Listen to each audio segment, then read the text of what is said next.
یکی از بدترین موقعیتایی که بشه تصورش کرد بودن داخل یه چاه با عمق 70 متره که تا زانو تو آب سرد گرفته و دیواراش به خاطر لجن هم بوی گند میدن هم لیزن. شکم درد گشنگی داره و تو فقط یه راه داری که زنده بمونی، ازش در بیای.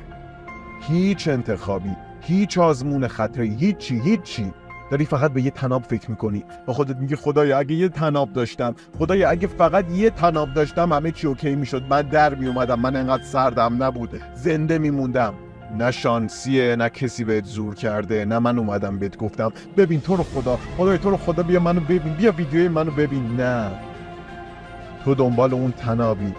اوکی، دو دستی میخوام بهت بدم. میگیریش بیای بالا، یه کف دست تو شونات سر 2 متر که خسته شدن سر میخوری، ته همونجا میمونی. دوباره چی؟ میای 3 مترش کنی؟ دوباره چی؟ 3.5 مترش کردی؟ دوباره چی؟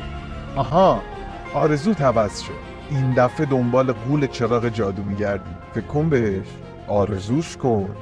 غول چراغ جادو خیلی به مهمتر از اون طناب است. 1 روز، 2 روز، 3 روز، ببخشید ولی روز 4م شده و تو مردی. طناب اون چاه با طناب زندگیت هیچ فرقی نداره. دوتاش سختن و دوتاش خستت میکنن، اما جفتش نجاتت میدن و غول چراغ جادویی هم نیست. چند درصد احتمال داره پسر رئیس جمهور باشی که همه چی برات فراهم باشه؟ 1 در 85 میلیون. خب این احتمال داره، اما چند درصد احتمال داره هر روز رو تختت ول باشی و یه بوکسور حرفه‌ای ببری؟ 0.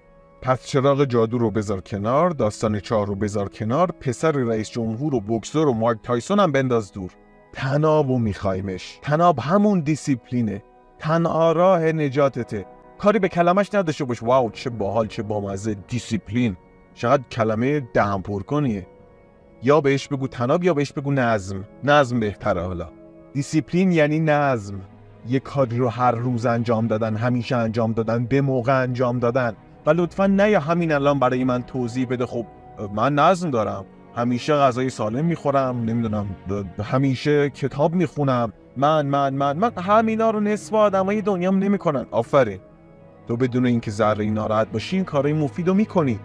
اما ببخشید این دیسیپلین نیست. قبلا شاید برات بوده، اما الان مثل نفس کشیدن تو غذا خوردنت وقتی گشنته رفته تو ناخودآگاهت. دیسیپلین یه چیز خیلی مهم پشتش هست. نظم و انجام کاری که سخته، خستت میکنه، به خاطرش ذوق نداری. درد ورزش تو رو ناراحت میکنه، ترک شکر تو رو ناراحت میکنه، تو علف کم بکشی ناراحت میشی، هر روز کار کنی ناراحت میشی. دیسیپلین همینه، انجام دادن کاری که دوست نداری. و کسی دیسیپلین قوی تری داره که کارهای سخت‌تر کنه. انجام کارهای سخت به انگیزه نیاز نداره.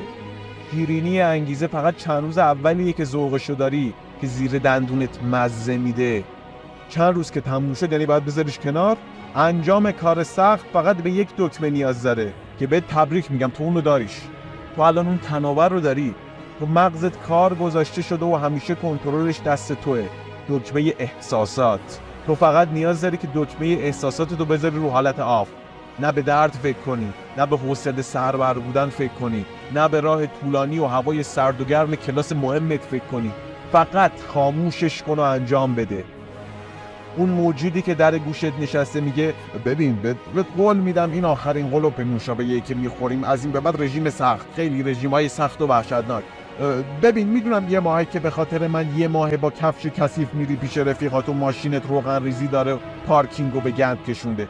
قول میدم یه کم دیگه بخوابم، بلند شیم میریم همه رو انجام میدیم و بکش.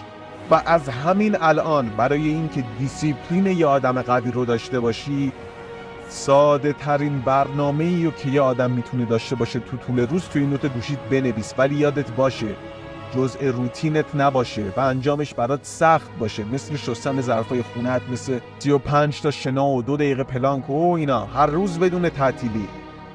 دکمه آف رو بزن و این هدفای کوچولو رو انجامشون بده. تیک بزن، هر سری یه عادت جدید به نوت گوشیت اضافه کن که سخت‌تره، باز تیک بزن، دیسیپلینتو قوی تر کن. بعد چند وقت میبینی که نوتت پر عادت خوبه و هیچ کاری نیست که برای تو سخت باشه.